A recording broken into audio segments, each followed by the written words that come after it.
The message arrived on a Tuesday morning, broadcast across every frequency humanity had ever monitored. Commander Daniel Hayes stood in the operations center of the United Earth Defense Coalition headquarters in Geneva, watching the translation algorithms work through the alien transmission.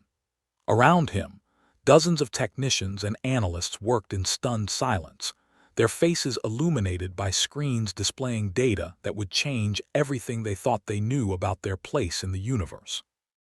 "We are the Valdari," the message read when the translation finally stabilized. 6,000 of your solar cycles ago, we planted the seeds of your civilization.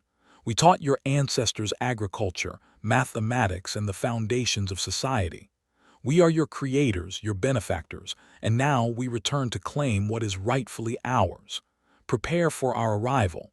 Resistance is unnecessary and will not be tolerated.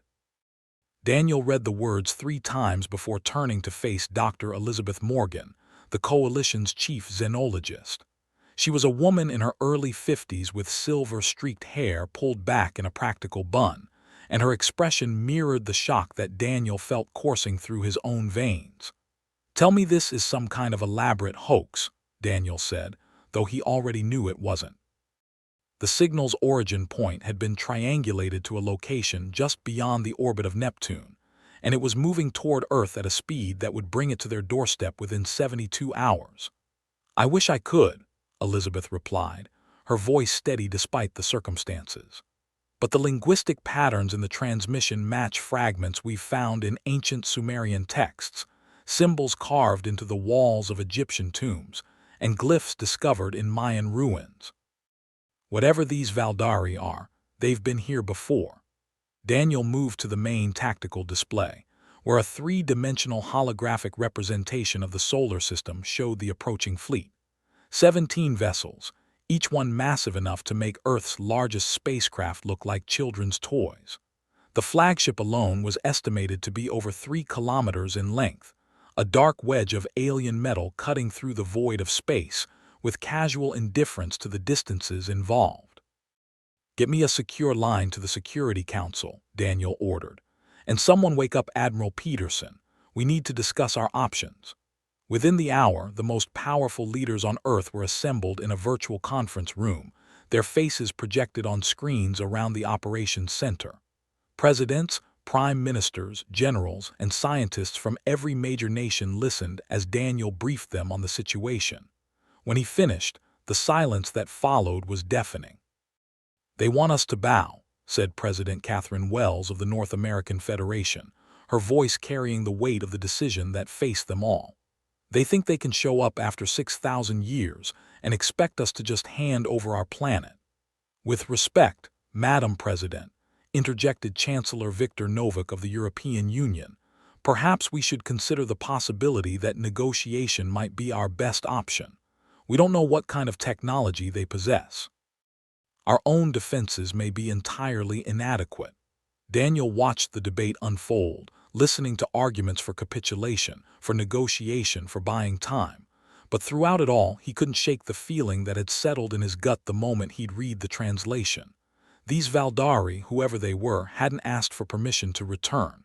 They hadn't offered terms or sought dialogue. They had issued a command, expecting it to be obeyed. "If I may," Daniel said, stepping forward. The assembled leaders turned their attention to him. "I've spent 30 years in this uniform, defending humanity against every threat that's come our way. Pirates, terrorists, asteroid impacts, solar flares. We've faced them all and we're still standing. These Valdari think they can claim ownership of us because they taught our ancestors how to plant wheat 6,000 years ago, but they seem to have forgotten something important." He paused, letting his words sink in. 6,000 years is a long time. Whatever seeds they planted, we've grown into something they never anticipated. We're not the primitive creatures they left behind.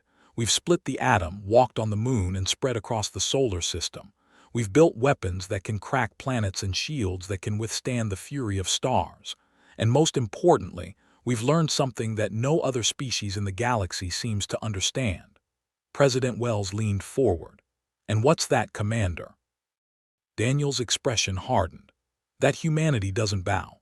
Not to tyrants, not to gods, and certainly not to anyone who thinks they own us because of what they did for our great-great-grandparents. If the Valdari want Earth, they're going to have to take it. And I promise you, they'll pay a price they never imagined possible. The vote that followed wasn't unanimous, but it was decisive. By a margin of 3-1, the Security Council authorized the United Earth Defense Coalition to prepare for war. Within hours, every military installation on Earth and throughout the solar system was on high alert. Ships that had been scattered across the asteroid belt and the outer planets began converging on Earth, forming the largest defensive fleet humanity had ever assembled. Daniel stood on the bridge of the carrier Defiance, watching the fleet take shape around him. 412 vessels of varying classes, from nimble interceptors barely larger than a school bus to massive dreadnoughts bristling with enough firepower to level a continent.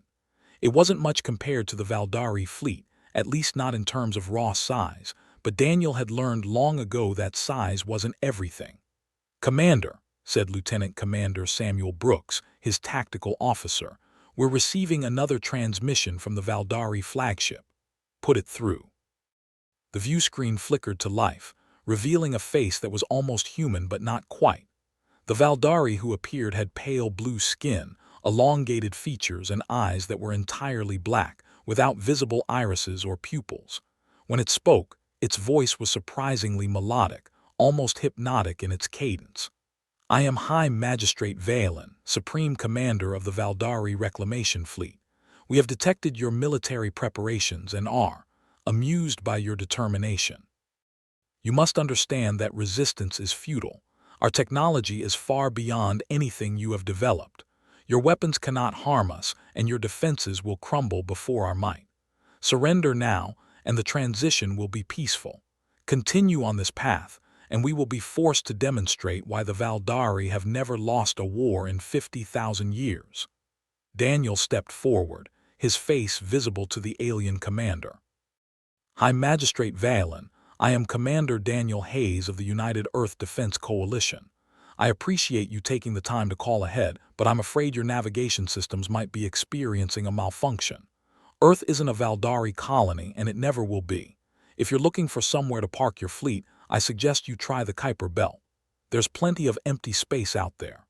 Valen's expression shifted, a mixture of confusion and disdain crossing his alien features. "You dare to speak to me with such insolence. We created your species. Every achievement you claim as your own exists because we gave you the capacity to achieve it. You are our children, and children do not refuse the commands of their parents." "I don't know what kind of children you're used to dealing with," Daniel replied, "but human children grow up. They leave home. They make their own choices. And sometimes, when their parents show up uninvited after 6,000 years and try to tell them what to do, they tell those parents exactly where they can go. This is your final warning, Valen. Turn your fleet around and leave our solar system, or face the consequences." The transmission ended abruptly, the view screen returning to a tactical display of the approaching Valdari fleet. Samuel looked at Daniel with an expression that was equal parts admiration and concern. "Sir, did you just tell the Supreme Commander of an alien invasion fleet to go to hell?" Daniel smiled grimly. "I believe I did, Lieutenant Commander. Now let's make sure we can back it up. Signal the fleet. Operation Homecoming is a go." The next 48 hours were a blur of activity as humanity prepared for the most important battle in its history. On Earth, billions of people watched the news feeds with a mixture of terror and determination. In cities around the world, anti-aircraft batteries were positioned, emergency shelters were prepared, and volunteers signed up for civil defense duties by the millions. Whatever happened in space, the people of Earth were determined to be ready.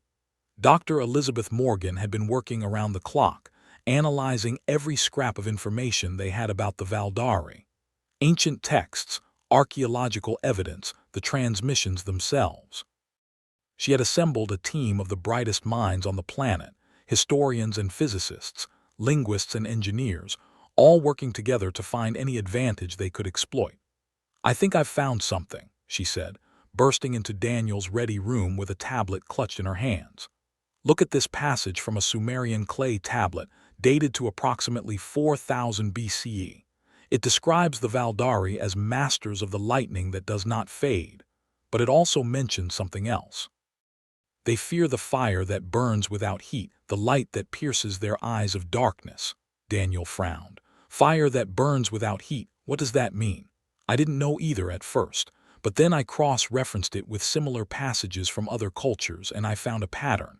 The Egyptians wrote about the weapon of Ra that the sky gods dreaded. The Mayans had legends of the light that killed the immortals. And then it hit me. Elizabeth pulled up a diagram on her tablet. They're all describing the same thing, radiation, specifically hard gamma radiation in concentrated bursts. Daniel's eyes widened. You're saying the Valdari are vulnerable to gamma radiation. Not just vulnerable. According to these texts, it's lethal to them in doses that would barely affect a human. Their biology evolved on a world with a very different star, one that produced almost no gamma radiation. They have no natural resistance to it. Daniel was already reaching for his communicator. Admiral Peterson, this is Commander Hayes. I need you to get me in touch with the weapons development team immediately. We may have just found our edge. The Valdari fleet arrived at the edge of Earth's defensive perimeter precisely on schedule. 17 massive vessels, their hulls gleaming with an iridescent sheen that suggested exotic metallurgy far beyond human understanding. They moved in perfect formation, broadcasting a final demand for surrender that went unanswered. High Magistrate Valen stood on the command deck of his flagship, the Eternal Dominion, watching the human fleet with something approaching curiosity. They were so small, so primitive, yet they had positioned themselves in a defensive formation that suggested tactical sophistication he hadn't expected. Perhaps these creatures had evolved more than his scientists had predicted. High Magistrate, said his tactical officer, the humans have deployed their fleet in a standard defensive pattern. Our shields and weapons systems are fully operational. Victory should be achievable within 2 planetary rotations. Make it 1, Valen replied. I tire of this defiance. Show them what happens when children refuse to obey their creators. The battle began with a barrage of Valdari particle beams, lances of blue-white energy that should have torn through human ships like paper, but the defenders were ready. The Earth fleet scattered in a pattern that seemed chaotic but was actually precisely calculated, drawing the Valdari fire while presenting minimal targets. The orbital defense platforms around Earth and Luna opened up with kinetic weapons, railguns that accelerated tungsten rods to a significant fraction of light speed. The Valdari shields held, but just barely. Valen felt the Eternal Dominion shudder under the impact, and for the first time in centuries he experienced something unfamiliar, doubt. Impossible, his tactical officer breathed. Their weapons are affecting our shields. This should not be possible with technology at their development level. Adapt and overcome, Valen commanded. Increase power to forward shields and concentrate fire on their largest vessels. We will crush them through sheer attrition if necessary. On the bridge of the Defiance, Daniel watched the battle unfold with grim satisfaction. The first phase of their plan was working. The Valdari were advancing into the kill zone, their confidence in their technological superiority blinding them to the trap being laid. Strike Group Alpha, begin your approach, Daniel ordered. Remember, we need to get them close before we deploy the payload.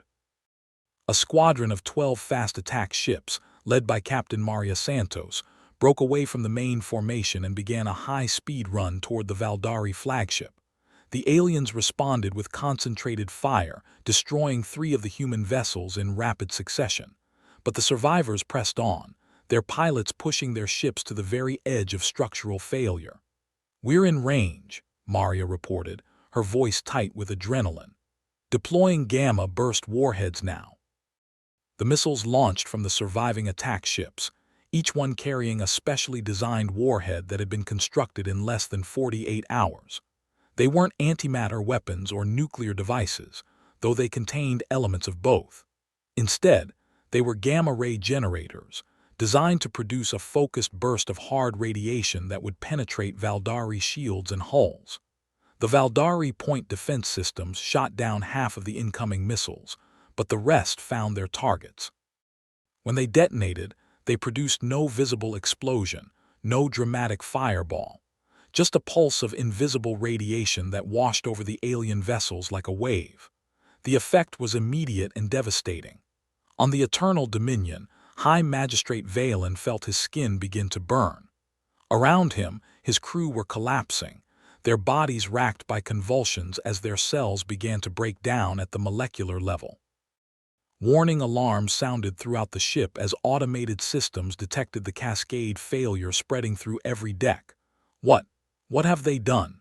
Valen gasped, struggling to remain standing as his vision began to blur. This is impossible. They are primitives. They cannot possess such weapons. The tactical display showed chaos throughout the fleet. 5 Valdari vessels were already drifting, their crews dead or dying. The rest were breaking formation, attempting to flee from a weapon they had never encountered and had no defense against. Daniel watched the enemy fleet scatter and felt no satisfaction, only grim determination. The battle wasn't over yet. All ships advance. Strike Group Beta, target the vessels attempting to escape.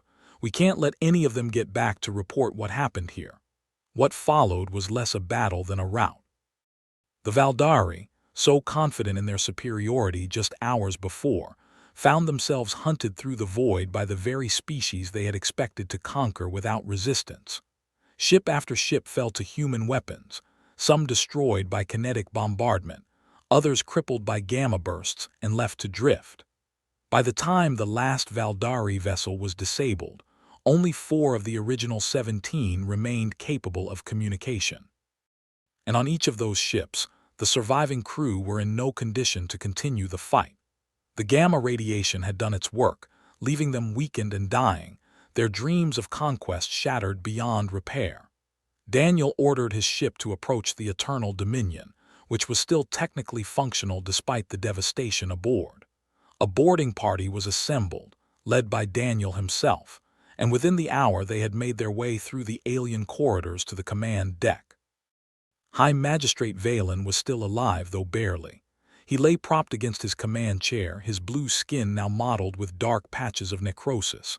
When he saw Daniel approach, his black eyes focused with surprising clarity.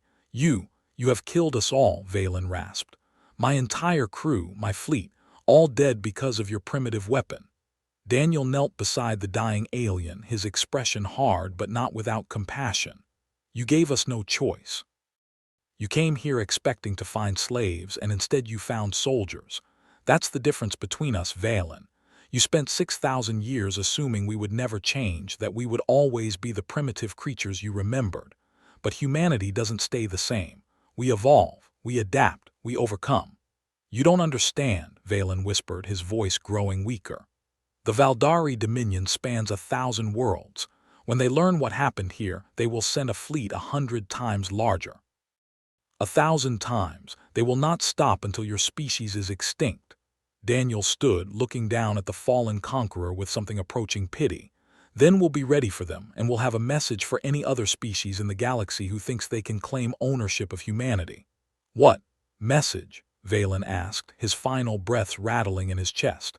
Daniel's expression hardened into something fierce and proud. "That we are not property, we are not children.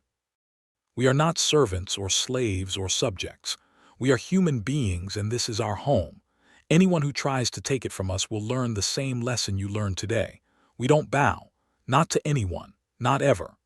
Valen's eyes went dark, his final breath escaping in a long, rattling sigh. Daniel stood there for a moment, looking at the body of the being who had expected to conquer a world and had instead found his grave. Then he turned and walked back toward the boarding shuttle, already thinking about the work that lay ahead. The battle was over, but the war was just beginning. Somewhere out there, in the vast darkness between the stars, the Valdari Dominion would learn of their defeat. They would rage and plot and eventually send another fleet, larger and more powerful than the first. And when they did, humanity would be waiting. In the months that followed the Battle of Earth, as it came to be known, humanity underwent a transformation unlike anything in its history. The captured Valdari technology was studied, reverse-engineered, and improved upon. New shipyards were constructed in orbit around Earth, Mars, and the moons of Jupiter and Saturn. The United Earth Defense Coalition was reorganized into the Terran Defense Force, with a mandate to protect not just Earth but every human settlement throughout the solar system. Dr. Elizabeth Morgan led the effort to understand Valdari technology, working alongside engineers and scientists from every nation on Earth. What they discovered exceeded their wildest expectations.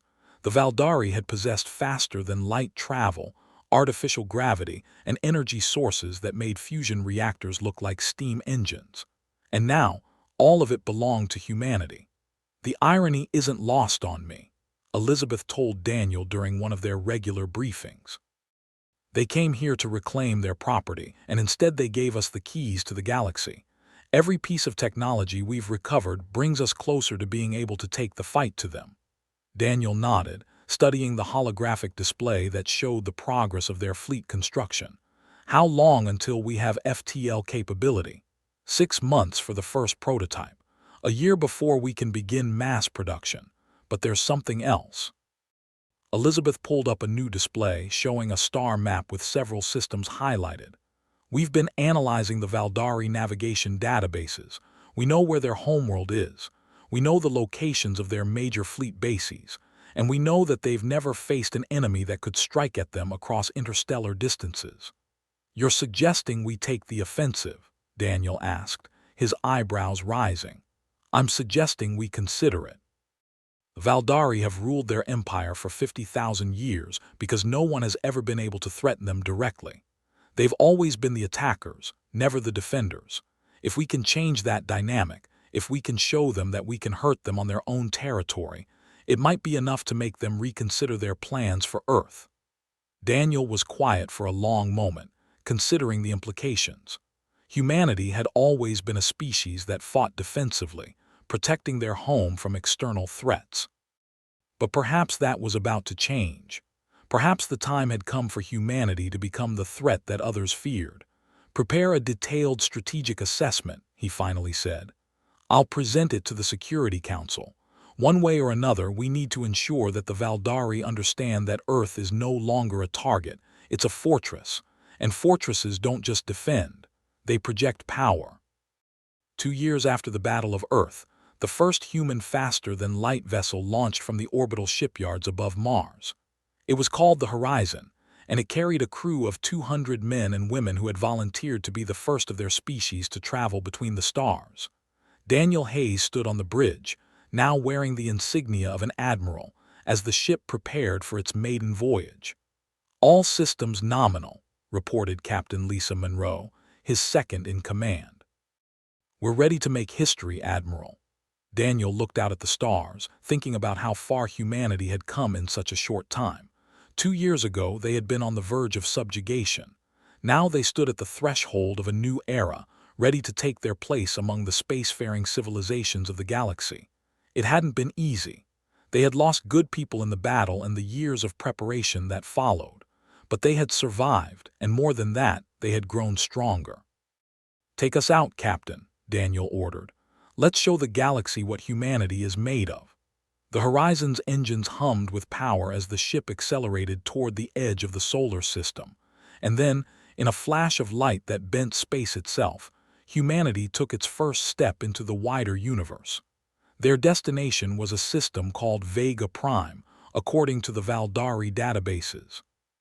It was a minor outpost on the edge of Valdari space, home to a small military garrison and a few thousand civilians. It was also the perfect target for humanity's first interstellar strike, far enough from the Valdari core worlds to minimize the risk of immediate retaliation, but significant enough to send a message that couldn't be ignored. The journey took 3 days at FTL speeds, 3 days during which the crew of the Horizon prepared for what lay ahead. They trained in combat simulations, studied the layouts of Valdari installations, and reviewed the rules of engagement that had been carefully crafted to ensure that humanity's first offensive operation would be decisive but not genocidal. We're not here to exterminate them, Daniel reminded his officers during the final briefing. We're here to send a message. The Valdari need to understand that they're not safe anywhere, that their crimes against other species will no longer go unanswered. But we will not become the monsters they expected us to be. We're better than that. The Horizon emerged from FTL on the edge of the Vega Prime system, its sensors immediately detecting the Valdari presence. 3 warships, each roughly equivalent in size to a human destroyer, orbited the 4th planet. Ground installations were scattered across the planet's surface, protected by shields and defensive batteries. "They've detected us," Lisa reported. "The warships are moving to intercept." Daniel studied the tactical display with calm professionalism. "Let them come. Deploy gamma-burst torpedoes and prepare for close engagement. Remember our training. We have the advantage here, and we're going to use it." The battle for Vega Prime was short and brutal. The Valdari defenders fought with desperate ferocity, but they were outmatched by human technology that had been specifically designed to exploit their biological weaknesses. Within hours, all 3 warships had been destroyed, and the ground installations were under sustained bombardment from orbit. When it was over, Daniel ordered a transmission broadcast on all Valdari frequencies. "This is Admiral Daniel Hayes of the Terran Defense Force. 2 years ago, your reclamation fleet came to Earth expecting to find slaves. Instead, you found warriors. Today, we have brought that war to your doorstep. This is just the beginning. Every world you hold, every fleet you deploy, every asset you possess is now a target. You can end this war by acknowledging humanity's right to exist as a free and independent species. Continue to threaten us, and we will continue to take what you value until there is nothing left." He paused, letting the words sink in. "You once called yourselves our creators. Now understand this. You created something you cannot control. Humanity will not be conquered. Humanity will not be enslaved. And humanity will never, ever bow." The Horizon turned and accelerated toward the edge of the system, leaving the shattered remnants of Vega Prime behind. The message had been delivered. Now it was up to the Valdari to decide how they would respond. In the years that followed, the war expanded beyond anything the Valdari had anticipated. Human fleets struck at targets across their empire, appearing without warning and vanishing before reinforcements could arrive. The gamma-burst weapons proved devastatingly effective, and Valdari losses mounted with each engagement. But humanity didn't fight alone for long. News of their victory over the Valdari spread through the galaxy, reaching species that had lived under Valdari domination for millennia. The Keithrani, a reptilian race enslaved 5,000 years before humanity's own encounter, were the first to rise up. They were followed by the Mhalari, the technocracy of Voss, and a dozen other civilizations that had believed themselves powerless against Valdari might. The Alliance of Free Worlds, as it came to be called, grew stronger with each passing year. Human engineers shared their gamma-burst technology with their new allies. Keithrani warriors fought alongside human marines in ground assaults. Mhalari scientists contributed their expertise in quantum computing and communications. Together, they formed a coalition that the Valdari Dominion had never faced before, a union of species determined to claim their freedom at any cost. Daniel, now a fleet admiral commanding the combined human forces, found himself serving as one of the architects of this new galactic order. It was a role he had never sought but had accepted out of necessity. Someone had to lead, and humanity had earned the right through blood and sacrifice. "You know," Elizabeth Morgan said during one of their rare moments of peace, "I never imagined any of this when I was a young archaeologist studying ancient symbols in dusty tombs. I thought I was uncovering the past. Instead, I was preparing for the future."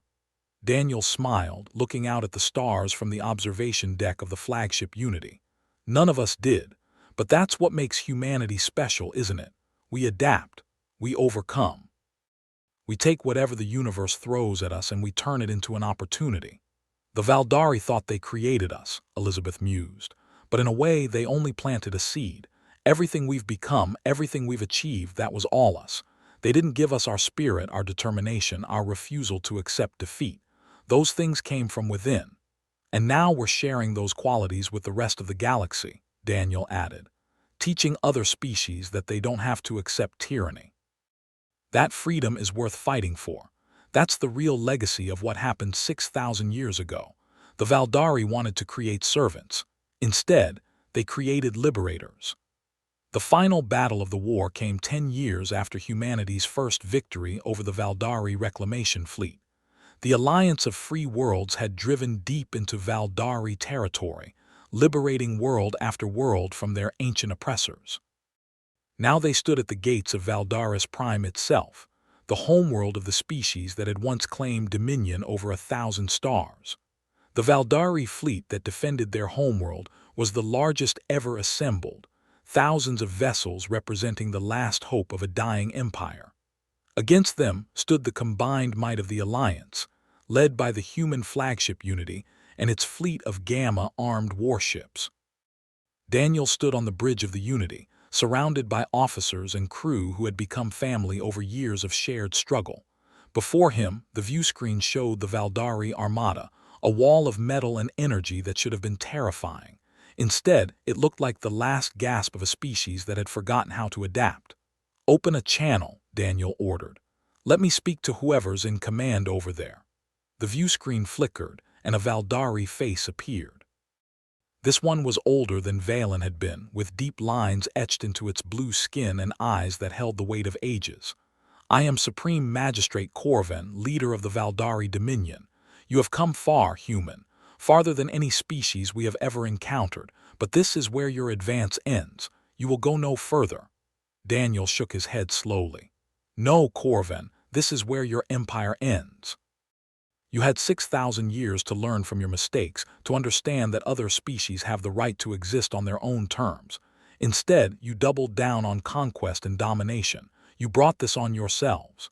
"We created you," Corvin insisted, his voice rising. "Everything you are exists because of us. Without the Valdari, humanity would still be living in caves, worshipping fire and fearing the darkness." "Maybe," Daniel acknowledged, "but you didn't stay to raise us. You didn't guide us or protect us or help us grow. You abandoned us for 6,000 years, and in that time we became something you never expected. We became free, and now we're going to share that freedom with the rest of the galaxy, whether you approve or not." He straightened, his voice carrying the authority of a species that had learned to stand on its own. "This is your last chance, Corvin. Surrender now, and your people will be treated with mercy. Continue to fight, and the Valdari Dominion will become nothing but a memory, a cautionary tale about what happens when empires forget that power comes with responsibility." For a long moment, Corvin was silent. His black eyes searched Daniel's face, looking for weakness, for doubt, for any sign that the human might be bluffing. He found none. "Your terms are unacceptable," Corvin finally said. "The Valdari would rather die than submit to the judgment of lesser beings." Daniel sighed, genuine sadness crossing his features. "Then so be it. I hope history remembers that I gave you the choice." The transmission ended, and Daniel turned to face his crew. "All ships, begin the attack. May whatever gods they believe in have mercy on their souls, because we can't afford to." The Battle of Valdaris Prime was the bloodiest engagement in galactic history. Both sides fought with everything they had, and the casualties were measured in the millions. But in the end, the Alliance prevailed. The Gamma-burst weapons that had saved Earth so many years ago proved equally decisive in the final battle, cutting through Valdari defenses and turning their proud fleet into drifting hulks of dead metal. When it was over, Supreme Magistrate Corvin transmitted his unconditional surrender. The Valdari Dominion, which had ruled 1,000 worlds for 50,000 years, ceased to exist in a single day. In the decades that followed, the galaxy was transformed. The Alliance of Free Worlds became the foundation of a new interstellar order, one built on the principles of freedom, equality, and mutual respect. Former Valdari subjects, including eventually the Valdari themselves, were welcomed into the Alliance as equal partners, their past mistakes acknowledged but not held against them indefinitely. Daniel Hayes, now an old man, lived to see it all. He served as Earth's representative to the Alliance Council for 20 years before finally retiring to a quiet life on a small colony world. Elizabeth Morgan spent her final years teaching at the Academy of Xenoarchaeology, training the next generation of scientists to uncover the secrets of the galaxy's ancient past. But the story that was told most often, the one that every child in the Alliance learned before they could walk, was the story of how humanity had refused to bow. It was told in schools and temples, in barracks and boardrooms. It was inscribed on monuments and written in the stars themselves. The story of a species that had been given the choice between slavery and extinction and had chosen neither. A species that had looked its would-be masters in the eye and said, simply, no. And in doing so, had changed the galaxy forever. The last surviving recording of High Magistrate Valen was eventually recovered from the wreckage of the Eternal Dominion and placed in the Museum of Galactic History on Earth. Visitors came from 1,000 worlds to see it, to hear the dying words of a conqueror who had underestimated his prey. But the exhibit that drew the most attention wasn't the recording. It was a simple plaque mounted next to it, bearing the words that had become humanity's motto, their battle cry, their promise to themselves and to every other species that would ever face the choice they had faced. We do not bow. 4 simple words that had changed everything. 4 words that spoke to the fundamental nature of a species that had started in the dust and reached for the stars. 4 words that would echo through history for as long as there were stars to reach for. The Valdari had returned after 6,000 years of silence, expecting to find the primitive creatures they remembered. Instead, they found humanity. And humanity had taught them and the entire galaxy a lesson they would never forget. Some species are simply too stubborn to conquer, too proud to submit, too human to bow. And that, in the end, was what made all the difference. The end.